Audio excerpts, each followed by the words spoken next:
réunions préparatoires des producteurs de l'OPEP ne parviennent pas à accepter les réductions de production de pétrole.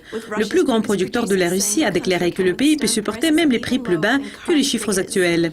Je m'appelle Sinead McLaughlin, c'est la revue de presse de mercredi. À Vienne, les représentants de la Russie, du Mexique, du Venezuela et de l'Arabie saoudite ont déclaré hier qu'ils allaient surveiller les prix. L'Organisation des pays exportateurs de pétrole va se réunir demain et les analystes se sont répartis également sur la question si le groupe va réduire la production en réponse à la chute des prix.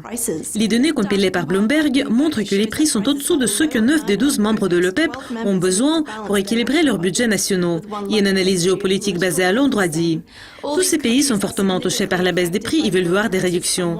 Mais c'est un grand pas entre avoir des discussions et prendre des mesures réelles coordonnées pour atteindre ce but.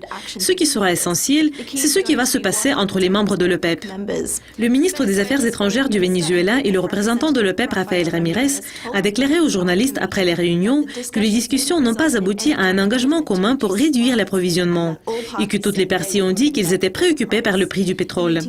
Les réunions d'hier viennent après des semaines de la diplomatie du Venezuela, comme le pays tentait de coordonner les actions avec les producteurs non OPEP pour enrayer l'effondrement des prix du pétrole.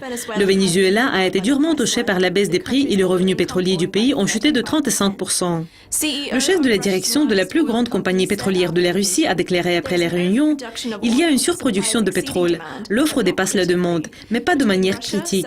Parmi la Russie, l'Arabie saoudite, le Mexique et le Venezuela, ces pays ont produit 27,8 millions de barils de pétrole par jour l'année dernière. Le mois dernier, l'OPEP a pompé 30,97 millions de barils par jour. » Un analyste a dit après que les discussions ont fini hier « Il n'y a pas eu assez de peine pour que les réductions de production non traditionnelles entrent dans la sphère de l'OPEP d'une manière significative.